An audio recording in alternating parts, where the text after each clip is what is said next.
수고하셨습니다. 다음은 유시민 의원 나오셔서 질문해 주시기 바랍니다.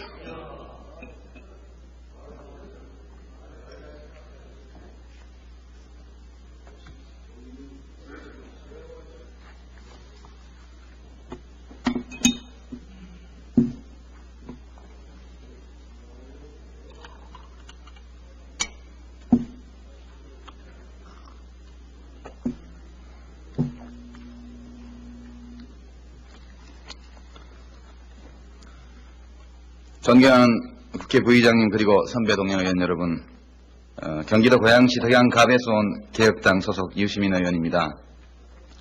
저는 오늘 국무총리와 기획예산처 장관 그리고 건설교통부 장관께 질의하겠습니다. 질문 주제는 저소득층, 노인, 장애인 그리고 중증 환자의 경제생활 안정에 관련된 문제입니다. 질의를 시작하기에 앞서서 잠깐 제 신상 발언을 드리는 것을 양해해 주시기 바랍니다. 한나라당 김무성 의원께서 저를 친북 좌익 세력이 국회에 침투한 사례로 이렇게 비방하신 것에 대해서 사과를 하셨기 때문에 우선 인간적인 면에서 이 사과를 흔쾌히 받아들이겠다는 말씀을 드립니다. 그러나 이것과는 별개로 이 사안이 당에 들어온 제보를 대신해서 하신 것이라고 말씀하셨고요. 그렇기 때문에 저기 존경하는 홍사덕 총무님 저기 뒤에 앉아 계시는데요. 당을 대표해서 최병열 당대표께서 사과하시도록 건의를 해주시기 바랍니다. 지금 오늘까지도 제 의원회관 사무실과 지구당 사무실에는 저를 빨갱이라고 비난하는 전화가 오고 있습니다. 그래서 제 경우에는 출입국 관련 공문서를 통해서 김무성 의원이 저를 비난하신 것이 근거가 없다는 것을 쉽게 증명할 수 있었는데 도저히 자신의 부작위를 반박할 수 없는 내용의 그런 무책임한 유언비어 수준의 발언들이 의정단상을 통해서 이루어지고 있다는 이 문제는 별개의 문제입니다. 그래서 한나라당이 주로 면책특권을 악용해서 당 차원에서 조직적으로 무책임한 발언을 계속하고 있는 것을 중단시키기 위해서 저는 국회의원의 면책특권을 규정한 헌법 제45조 이것이 도대체 어디까지 적용돼야 되는지 이를 한번 확인해 보기 위해서 김무성 의원을 개인적인 감정 하나 없이 형사고소할 생각입니다. 그래서 검찰에서 이 헌법조항 때문에 수사를 할 수 없고 기소를 할 수 없다는 그런 입장을 계속 지키는 경우에는 이 면책특권 조항이 어디까지 이 보호를 국회의원들을 보호해야 되는지를 확정짓기 위해서 제 경우를 헌법재판소까지 한번 밀고 가볼 생각입니다. 많은 관심 가져주시기 바랍니다. 이제 질의를 시작하겠습니다. 국무총리께 우선 여쭙겠습니다.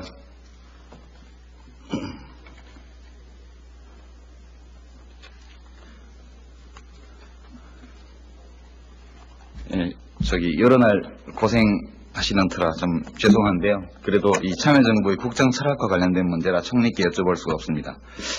작년 12월 2일 노무현 대통령께서 대한노인회를 후보 시절입니다. 방문하셨을 때 아주 좋은 말씀을 하셨는데요. 제가 좀 다시 들려드리겠습니다. 이런 요지였습니다. 사람이 짐승과 다른 것은 그중에서 아주 중요한 것이 부모를 모시고 어른을 공경한다는 것입니다. 짐승도 자기 새끼는 다 귀하게 여기지만 부모를 모시지는 않죠. 사람은 짐승과 달라서 부모를 모실 줄 알고 어른들을 공경할 줄 알기 때문에 사람이라고 할 수 있습니다. 이걸 거꾸로 얘기하면 그렇게 하지 못하면 사람이 아니다 이렇게 말할 수 있습니다. 이렇게 말씀하셨고요. 이어서 지난 시대에 열심히 자신을 돌보지 않고 모든 것을 자식 교육에 투자했고 또 허리띠 졸라매고 노력하신 결과 오늘 우리 한국의 경제성장을 이루었다고 평가하면서 이렇게 말씀하셨어요. 저희 세대는 아마 연금 제도를 잘 해나가면 괜찮을 것이라고 생각합니다. 절반 정도가 아직 연금제도 속에 포섭되지 않고 있는 것이 큰 문제인데 이걸 잘 정리해 나가면 우리 세대는 그럭저럭 노후에 큰 어려움이 없으리라고 생각합니다. 문제는 지금 노령에 계신 분들의 문제입니다. 연금제도가 그동안 발전되지 않고 준비가 부실했기 때문에 지금 어르신들이 크게 어려움을 겪고 계신 것은 사실입니다. 그래서 여러 가지 대책을 마련하고 있습니다. 이렇게 참 좋은 말씀 주셨는데요. 지금 참여정부에서 대통령의 이 약속을 지키기 위해서 지금까지 어떤 노력을 해왔고 앞으로 어떻게 하실 계획이신지 좀 말씀해 주시기 바랍니다.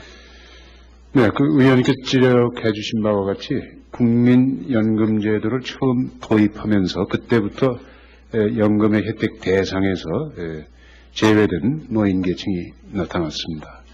그래서 이분들에 대해서는 65세 이상의 저소득층 노인을 대상으로 해서 경로연금제도를 지금 도입해서 운영하고 있습니다. 1인당 소득 계층에 따라서 월 3만 5천 원에서 5만 원 이렇게 지급해드리고 있는데 앞으로 이것은 단계적으로 인상을 해야겠다 이렇게 생각을 합니다. 현재도 60만여 노인 어른께 3만 5천 원에서 50만 원 드리는 것이 2,145억의 예산에 계산이 되어 있습니다. 상당히 많은 적지 않은 액수이기 때문에 단계적으로 계산해 나가야겠다 이렇게 생각합니다. 너무 좀 실망스러운 답변인데요. 현재 60세 이상 노인은 약 590만 명, 그 중에서 국민연금의 특례 노령연금 수혜자는 91만 명 정도입니다. 약 500만 명이 이 국민연금 제도와는 아무런 관계가 없는데요. 지금 그 노인수당 말씀하신 경우는 이른바 취약계층의 노인들께만 이제 드리는 것인데요. 이렇게 해서는 좀 곤란합니다. 그래서 이렇게 보면 대통령께서 하신 말씀대로 우리 국민연금은 지금 돈 벌고 있는 젊은 세대가 자기 노후를 대비해서 연금 보험료를 내고 자기가 나이 들었을 때 찾아먹는 이런 제도인데 제도 도입 당시의 첫 세대를 이렇게 내버려 두고 자기들 노후만 설계하는 이런 점에서 비춰볼 때 이것은 일종의 불효연금이다. 이런 비난도 가능하다고 생각하는데요. 총리께서는 어떻게 보십니까? 네, 그런 비난을 받을 소지가 충분히 있다고 생각합니다. 그러나 결국 이미 그 당시 노령에 들어가신 분에 대해서는 국가 예산으로 결국 경로연금이나 다른 대안 제도를 시행하는 수밖에 없는데 국가 재정 부담이 너무 크기 때문에 단계적으로 이건 확대해 나가는 수밖에 없지 않겠는가 이렇게 생각합니다. 예, 제가 보건복지위원회에서 일을 하면서 보건복지부 장관과 이 문제에 관해서 많은 대화를 나눴습니다. 그런데 지금 국민연금에 들어있는 세대도 문제는 심각합니다. 지금 우리 국민연금의 전체 가입 의무자가 약 1690만 명이고 그중에서 지역가입자가 약 1000만 명입니다. 그런데 이 1000만 명 가운데에서 납부 예외를 인정받은 사람이 432만 명, 벌써 6개월 이상 장기 체납하고 있는 사람이 240만 명, 합쳐서 무려 670만, 전체의 3분의 2가 사실상 국민연금의 혜택을 받지 못할 그런 사각지대에 들어 있습니다. 이거 아시죠, 총리? 예. 그래서 그 문제를 심도 있게 지금 검토하기 위해서 우선 내년도에 그 용역비를 지금 반영을 했습니다. 그래서 노인소득과 복지실태를 전반적으로 조사를 해서 내년 중에 개선방을 마련할 계획입니다. 근데 제가 파악한 바로는 지난 한 2년 동안 이 납부 예외자와 체납자, 장기 체납자가 계속해서 증가해 왔는데요. 이 보건복지부나 국민연금관리공단이 일을 안 해서가 아니라 모든 방법을 동원해서 다 일을 하고 있는데도 이게 계속 늘어나고 있거든요. 이 체납액도 늘어나고 이 사각지대와 체납액이 계속 늘어나는 것, 이것이 정부가 태만히해서 이런 것이 아니라 열심히 일하는데도 불구하고 이렇게 가고 있다면 앞으로도 이 문제는 해결될 전망이 거의 없다, 저는 그렇게 보고 있는데 총리께서는 어떻게 생각하십니까? 납부예자와 장기 체납자로 분류돼서 이제 사각지대에 남아있는 가입자들 중에서 그 중에서도 실제 소득이 있는 가입자는 최대한 발굴하려고 합니다. 그래서 자료의 공유 체계를 지금 강화해 나가고 있습니다. 그리고 앞으로 자영자의 소득 파악에 좀 더 노력을 하고 징수율 제고를 위한 다각적인 노력을 하고 나서도 사각지대에 남아있는 분들에 대해서는 결국 절도 대책을 세워나가야 한다고 생각을 합니다. 근데 지금 말씀하신 그런 개선책, 이런 것들이 이미 지난 몇 년간 다 실시해온 것들이거든요. 그래서 제가 이 문제 관련해서 아까 말씀드린 국민연금 도입 당시의 첫 세대 문제를 해결하는 동시에 현행 국민연금 안 그래도 요율도 올리고 보험료율을 올리고 급여는 깎는다 그러니까 국민적 저항이 큰데요. 이 모든 문제를 좀 합리적으로 해결하기 위한 제도적 대안을 제가 좀 말씀드리려고 합니다. 네, 말씀해 주시죠. 지금 1층으로 되어 있는 현행 국민연금 제도를 다층 구조로 바꾸는데요. 우선 세금으로 조세로 재원을 마련하는 기초연금을 도입하고 이 기초연금은 일정 연령이 된 분들, 예컨대 65세 이상이 된 분들에 대해서는 무조건 드립니다. 1인당 국민소득 1만 달러로 보고 소득 대체율을 20%로 가정하면 지금 월 20만 원 정도씩 조세로 세원을 조성해서 드리자는 것이죠. 이렇게 하면 현행 노인수당을 비롯한 없앨 수 있는 여러 사업을 감안하면 내년을 예를 들면 연 7조 내외면 저는 이것을 할 수 있다고 보고요. 이렇게 해놓고 이승은 현행 국민연금을 현행 9% 정도의 보험료율로 유지하고 중장기 재정 안정을 도모할 수 있는 수준으로 급여율을 하향 조정합니다. 그리고 피용 근로자에게는 의무가입 제도를 유지하고 지역가입자에게 대해서는 임의 선택권을 주는 것인데요. 근로자들 경우에는 여기에 기업연금을 더하면 한층 안정된 노후 생활을 영위할 수 있다고 봅니다. 이러한 제도의 도입은 지난해 대선 때 후보들 사이에서도 제안이 나왔던 것인데 이 큰 틀에서 범정부적인 차원에서 이 국민연금 제도 자체를 개혁하는 이런 방안에 대해서 혹시 검토해 보실 의향이 없으십니까? 이렇게 하겠습니다. 지금 보건복지부에서 현행 경로연금 제도를 어떻게 개선하느냐는 것을 연구하기 위해서 내년 중에 노인소득과 복지실태 조사를 실시해서 개선 방안을 하는 영역을 지금 발주할 계획으로 있습니다. 그때 함께 검토를 하도록 하겠습니다. 네, 좋습니다. 다음은 건강보험제도에 관한 질문인데요. 이것은 제가 자세히 여쭙지는 않겠습니다. 이 중병에 걸린 사람들에 대해서 본인 분담금이 너무 커서요.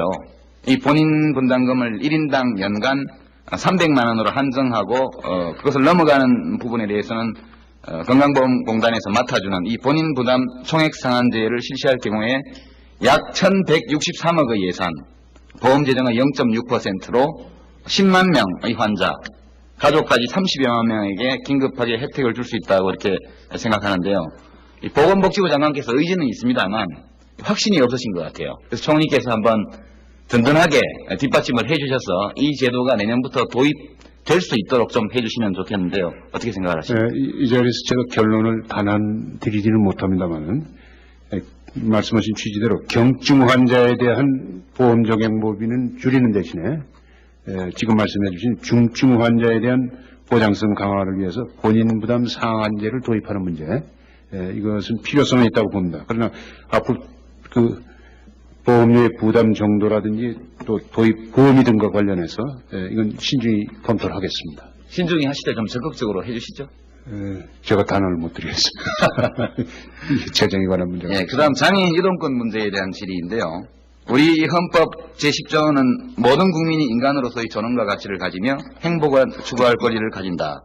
국가는 개인이 가지는 불가침의 기본적인 인권을 확인하고 이를 보장할 의무를 진다 이렇게 되어 있고요. 제11조 1항은 모든 국민은 법 앞에서 평등하다. 누구든지 성별, 종교 또는 사회적 신분에 의하여 정치적, 경제적, 사회적, 문화적 생활의 모든 영역에서 차별을 받지 아니한다. 이렇게 되어 있습니다. 또 헌법 제12조는 모든 국민은 신체의 자유를 가진다. 이렇게 되어 있는데요. 제가 여쭤보겠습니다. 지금 장애인들이 지하철과 버스를 타기 위해서 쇠사슬로 몸을 묶고 시위를 하고 이런 일들을 알고 계시죠? 네. 그리고 2002년 5월 19일 지하철 5호선 발산역에서 윤재범 씨가 리프트에서 떨어져서 사망하는 사고가 있었고 지난 5월 10일 오후에도 동대문 운동장역 5호선 환승장에서 이규식 씨가 추락하여 부상을 당하는 사고가 있었습니다. 빈발하고 있는데요. 만약 대한민국의 평범한 시민이, 선량한 시민이 자기가 가고자 하는 곳으로 자신의 신체를 실질적으로 이동시킬 수 없거나 또는 그것을 이동시키기 위해서 목숨을 걸어야 되는 상황이라면 이것은 제가 아까 앞서 인용해드린 헌법 조항에 위배되는 중대한 일상적 헌법 위반 상태다. 저는 그렇게 생각하는데 총리께서는 어떻게 보십니까? 헌법 위반 여부까지는 제가 모르겠습니다만 그러나 당연히 장애인들의 이동, 교통권은 보장을 해줘야 된다고 생각합니다. 그래서 저는 서울시에 있을 때 장애인 전용 버스를 처음으로 창설해서 운행을 해봤고 또 그것이 이제 앞으로는 저상버스로 바뀌겠습니다만 또 또 지하철 역사에 엘리베이터를 전부 설치하는 걸 그때부터 시작을 해서 상당한 부분 지금 설치를 해놓고 있습니다만은 그러나 장애인 이동권을 확보를 하기 위해서는 상당한 재원과 시간이 걸린다는 것을 제가 경험으로서 실감하게 됐습니다. 그래서 정부는 좀 더 장애인의 통행권 보장에 관심과 예산을 투입해야겠다 이렇게 생각합니다. 언제까지 몇 단계에 걸쳐서 어디까지 이 문제를 해결하겠다 이런 정부의 계획이 있습니까?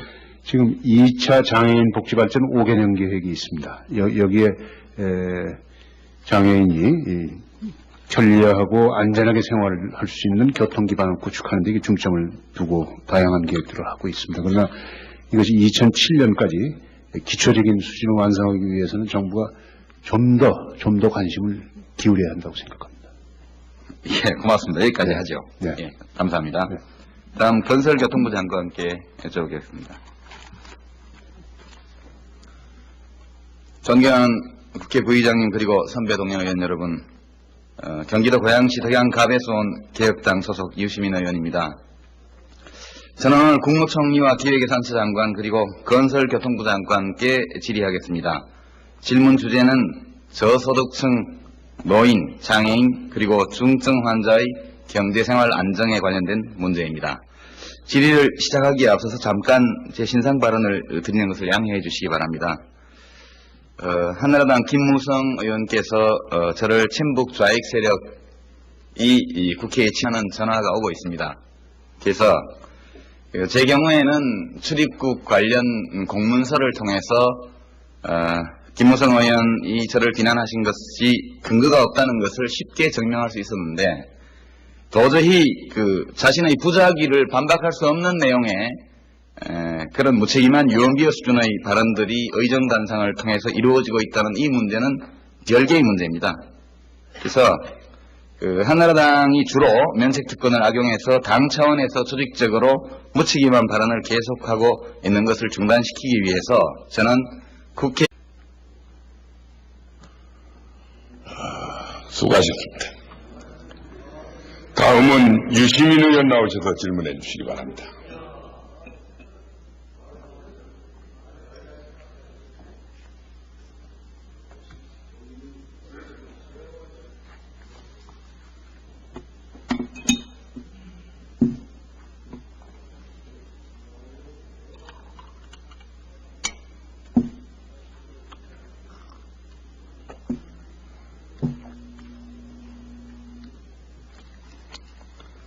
침투한 사례로 이렇게 비방하신 것에 대해서 사과를 하셨기 때문에 우선 인간적인 면에서 이 사과를 흔쾌히 받아들이겠다는 말씀을 드립니다. 그러나 이것과는 별개로 이 사안이 당에 들어온 제보를 대신해서 하신 것이라고 말씀하셨고요. 그렇기 때문에 저기 존경하는 홍사덕 총무님 저기 뒤에 앉아 계시는데요. 당을 대표해서 최병열 당대표께서 사과하시도록 건의를 해주시기 바랍니다. 지금 오늘까지도 제 의원회관 사무실과 지구당 사무실에는 저를 빨갱이라고 비난한 의원의 면책특권을 규정한 헌법 제45조 이것이 도대체 어디까지 적용돼야 되는지 이를 한번 확인해 보기 위해서 김문성 의원을 개인적인 감정 하나 없이 형사고소할 생각입니다.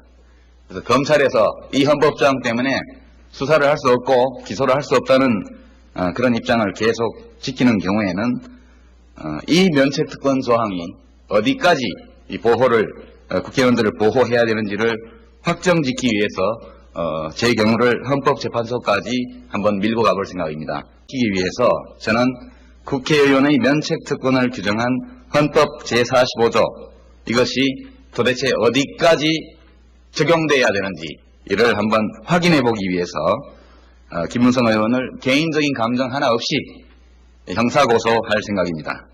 그래서 검찰에서 이 헌법조항 때문에 수사를 할 수 없고 기소를 할 수 없다는 그런 입장을 계속 지키는 경우에는 이 면책특권 조항이 어디까지 이 보호를 국회의원들을 보호해야 되는지를 확정짓기 위해서 제 경우를 헌법재판소까지 한번 밀고 가볼 생각입니다. 많은 관심 가져주시기 바랍니다. 이제 질의를 시작하겠습니다. 자, 국무총리께 우선 여쭙겠습니다.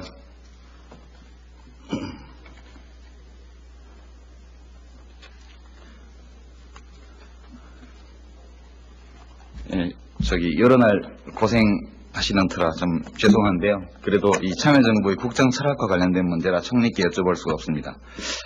작년 12월 2일 노무현 대통령께서 대한노인회를 후보 시절입니다. 방문하셨을 때 아주 좋은 말씀을 하셨는데요. 제가 좀 다시 들려드리겠습니다. 정부에서 대통령의 이 약속을 지키기 위해서 지금까지 어떤 노력을 해왔고 앞으로 어떻게 하실 계획이신지 좀 말씀해 주시기 바랍니다. 네, 그 의원님께서 지적해 주신 바와 같이 국민연금제도를 처음 도입하면서 그때부터 연금의 혜택 대상에서 제외된 노인계층이 나타났습니다. 그래서 이분들에 대해서는 65세 이상의 저소득층 노인을 대상으로 해서 경로연금제도를 지금 도입해서 운영하고 있습니다. 1인당 소득 계층에 따라서 월 3만 5천 원에서 5만 원 이렇게 지급해드리고 있는데 앞으로 이것은 단계적으로 인상을 해야겠다 이렇게 생각을 합니다. 현재도 60만여 노인 어른께 3만 5천 원에서 50만 원 드리는 것이 2,145억의 예산에 계산이 되어 있습니다. 상당히 많은 적지 않은 액수이기 때문에 단계적으로 계산해 나가야겠다 이렇게 생각합니다. 너무 좀 실망스러운 답변인데요. 현재 60세 이상 노인은 약 590만 명, 그 중에서 국민연금의 특례 노령연금 수혜자는 이런 요지였습니다. 사람이 짐승과 다른 것은 그중에서 아주 중요한 것이 부모를 모시고 어른을 공경한다는 것입니다. 짐승도 자기 새끼는 다 귀하게 여기지만 부모를 모시지는 않죠. 사람은 짐승과 달라서 부모를 모실 줄 알고 어른들을 공경할 줄 알기 때문에 사람이라고 할 수 있습니다. 이걸 거꾸로 얘기하면 그렇게 하지 못하면 사람이 아니다 이렇게 말할 수 있습니다. 이렇게 말씀하셨고요. 이어서 지난 시대에 열심히 자신을 돌보지 않고 모든 것을 자식 교육에 투자했고 또 허리띠 졸라매고 노력하신 결과 오늘 우리 한국의 경제 성장을 이루었다고 평가하면서 이렇게 말씀하셨어요. 저희 세대는 아마 연금 제도를 잘 해나가면 괜찮을 것이라고 생각합니다. 절반 정도가 아직 연금 제도 속에 포섭되지 않고 있는 것이 큰 문제인데 이걸 잘 정리해 나가면 우리 세대는 그럭저럭 노후에 큰 어려움이 없으리라고 생각합니다. 문제는 지금 노령에 계신 분들의 문제입니다. 연금 제도가 그동안 발전되지 않고 준비가 부실했기 때문에 지금 어르신들이 크게 어려움을 겪고 계신 것은 사실입니다. 그래서 여러 가지 대책을 마련하고 있습니다. 이렇게 참 좋은 말씀 주셨는데요. 지금 참여정부 국회에 침투한 사례로 이렇게 비방하신 것에 대해서 사과를 하셨기 때문에 우선 인간적인 면에서 이 사과를 흔쾌히 받아들이겠다는 말씀을 드립니다. 그러나 이것과는 별개로 이 사안이 당에 들어온 제보를 대신해서 하신 것이라고 말씀하셨고요. 그렇기 때문에 존경하는 홍사덕 총무님 뒤에 앉아 계시는데요. 당을 대표해서 최병열 당대표께서 사과하시도록 건의를 해주시기 바랍니다. 지금 오늘까지도 제 의원회관 사무실과 지구당 사무실에는 저를 빨갱이라고 비난하는 전화가 오고 있습니다. 그래서 제 경우에는 출입국 관련 공문서를 통해서 김무성 의원이 저를 비난하신 것이 근거가 없다는 것을 쉽게 증명할 수 있었는데 도저히 자신의 부작위를 반박할 수 없는 내용의 그런 무책임한 유언비어 수준의 발언들이 의정단상을 통해서 이루어지고 있다는 이 문제는 별개의 문제입니다. 그래서 한나라당이 주로 면책특권을 악용해서 당 차원에서 조직적으로 무책임한 발언을 계속하고 있는 것을 중단시키. 수고하셨습니다. 다음은 유시민 의원 나오셔서 질문해 주시기 바랍니다.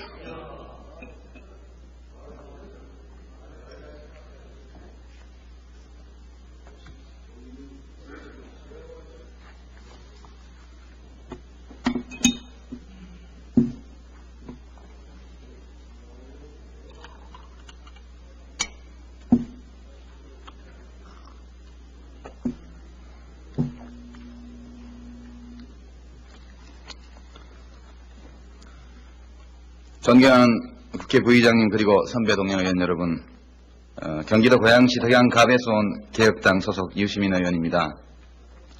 저는 오늘 국무총리와 기획예산처 장관 그리고 건설교통부 장관께 질의하겠습니다.